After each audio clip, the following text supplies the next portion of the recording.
Dai che forse riesco a portarvi un test del nuovo Rider 750 di Brighton.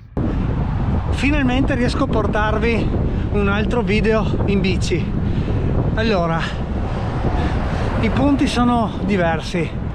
Uno, ammetto che a un certo punto fa troppo freddo anche per me. Poi ha piovuto veramente tanto e diciamo che ho fatto un mini fioretto e mi sono ripromesso di andare in bici solo quando la voglia sarebbe stata davvero troppa, perché se no rischio di arrivare a quest'estate che sono già saturo e non me la godo più. Comunque oggi, come si può vedere, non piove, per fare freddo fa freddo, però avevo veramente voglia di fare anche solo un'oretta, giusto per muovermi e per mettere qualche chilometro con la nuova Roubaix 2021. Quindi ho pensato a un'uscita dietro casa, così mettendo giù velocemente una traccia su brightonactive.com provo anche un po' di più il Brighton 750. In questa configurazione qua ha tutti i sensori del caso. Ho il cardiofrequenzimetro addosso, sensore di cadenza sui pedali e sensore di velocità sulla ruota.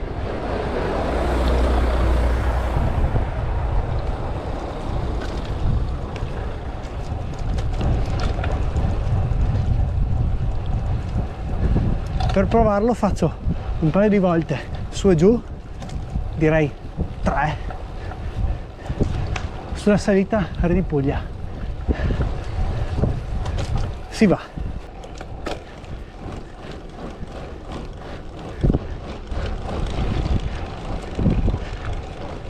Later. Allora, ho fatto la prima salita, la mia idea sarebbe di farne 3 e appunto questa è l'occasione giusta per fare una prova sul campo del nuovo Rider 750 di Brighton. Vi mostro le schermate che uso io. Rispetto agli altri ciclocomputer voglio provare una roba un po' diversa, cioè invece di avere una pagina dedicata per argomento, visto che qua posso avere 3 bici con impostazioni di schermate e sensori completamente diverse, ho cercato di mettere più dati possibile in ogni pagina, lavorando su 3-4 pagine. In questo modo dovrebbe essere abbastanza leggibile, abbastanza chiaro e non incasinato, perché comunque sembra esserci spazio un po' per tutto. Comunque, nella prima schermata ho la velocità istantanea, diciamo in tempo reale, la velocità, la durata del percorso, quindi senza le pause, la distanza totale, il guadagno altimetrico, quindi per capire quanto dislivello faccio, la pendenza istantanea, le calorie, la frequenza cardiaca istantanea e la velocità media e la cadenza istantanea. Questi sono i dati che mi piace guardare mentre pedalo. Poi ho una seconda schermata con un po' di dati più di riepilogo, che per me sono la velocità media, anche qui ho la durata percorso e l'orario, le calorie, la distanza come nella prima schermata, il guadagno altimetrico come nella prima schermata, poi la frequenza cardiaca, la cadenza, tutti e due i valori medi. Ho un valore di potenza perché sto pensando se introdurre anche la misurazione di quel valore lì, l'altitudine istantanea e la temperatura. Terza schermata, tengo il percorso, se come in questo caso sto facendo un percorso tracciato, e l'altimetria, così ho un'idea di a che punto sono della salita se non la conosco, come in questo caso. Con questi dati qua dovrei avere tutto quello che mi serve. Il 750 che sto usando io ha tutti i sensori fra cadenza, velocità e frequenza cardiaca, quindi è il pacchetto completo di dati. Altra novità incredibile di oggi, mi metto i guanti perché comincio ad avere una certa età, non tanto mentre vado, ma quando sono tornato a casa dopo le mani non le sento più, quindi mi sono fatto consigliare da Luca di Cicli Granzon un guanto invernale che non sia troppo spesso. Proviamo.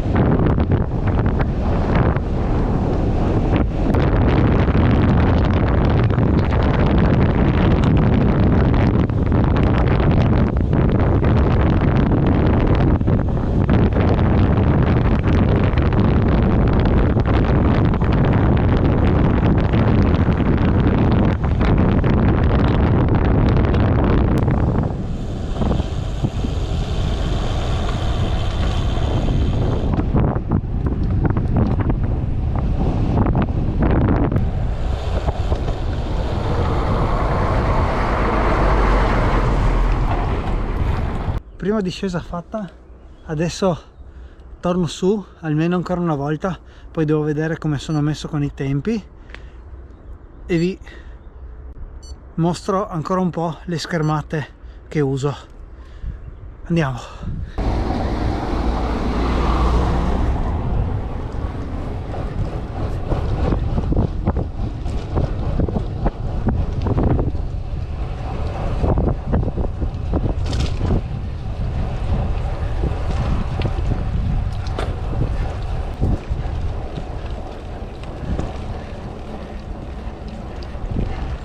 A few moments later.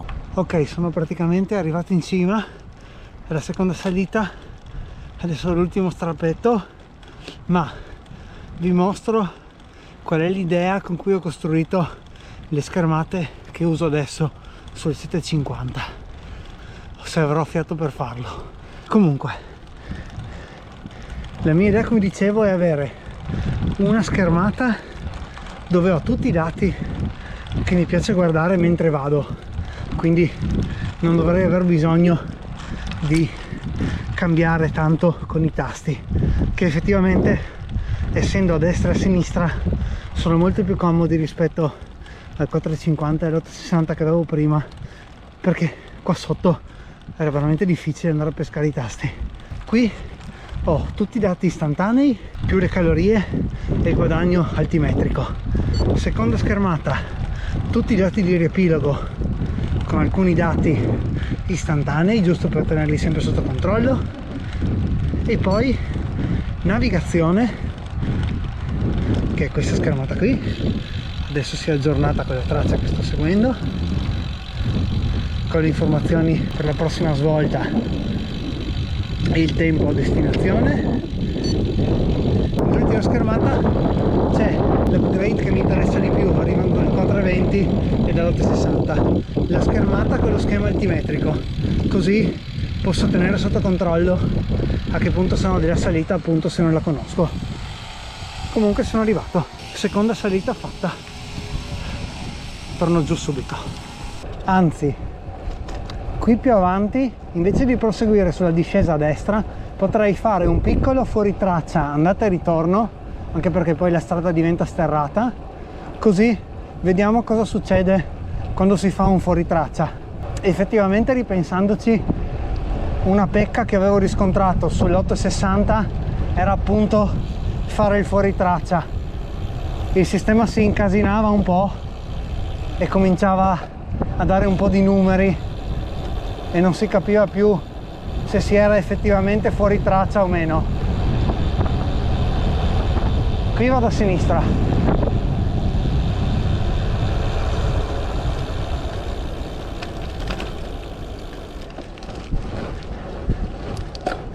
Faccio ancora un po' di salita, un ultimo pezzo, e vediamo cosa succede quando si va fuori traccia.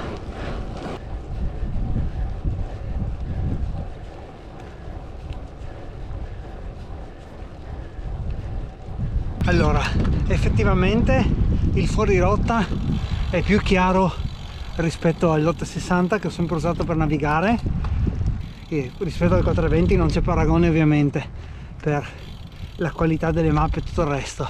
Proprio sulla qualità delle mappe devo dire che il 750 è un bel upgrade, perché con questa versione di OpenStreetMap questo passaggio fra strada asfaltata e strada bianca è molto ben disegnato sulla mappa, molto ben identificato, quindi pollice su per il 750. Adesso scendo e torno a casa perché sono tirato con i tempi.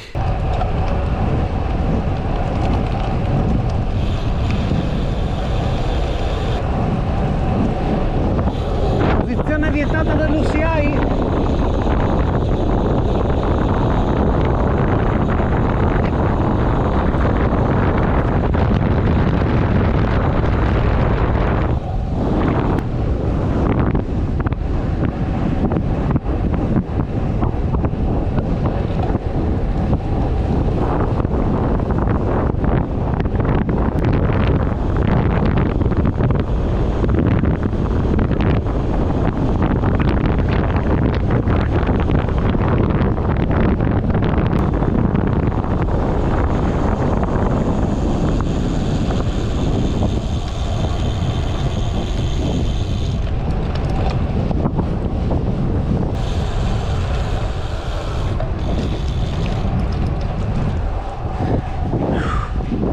questo era un breve video di una mini uscita di un'oretta su e giù per la salita di Erdipuglia.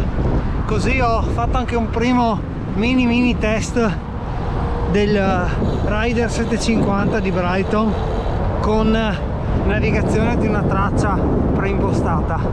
Rientro a casa, vi saluto e prima di ricordarvi tutte le cose che dovreste già sapere, dovreste aver già fatto, vi dico di nuovo che se ci sarà un periodo con un po' meno video a tema bici, che sia strada, mountain bike o altro, non preoccupatevi, perché da una parte è causa meteo, da una parte è causa mia volontà di arrivare alla stagione vera e propria con tanta voglia di pedalare, ma soprattutto io che lavoro per portare delle attività e dei video e dei contenuti veramente fighi quest'anno.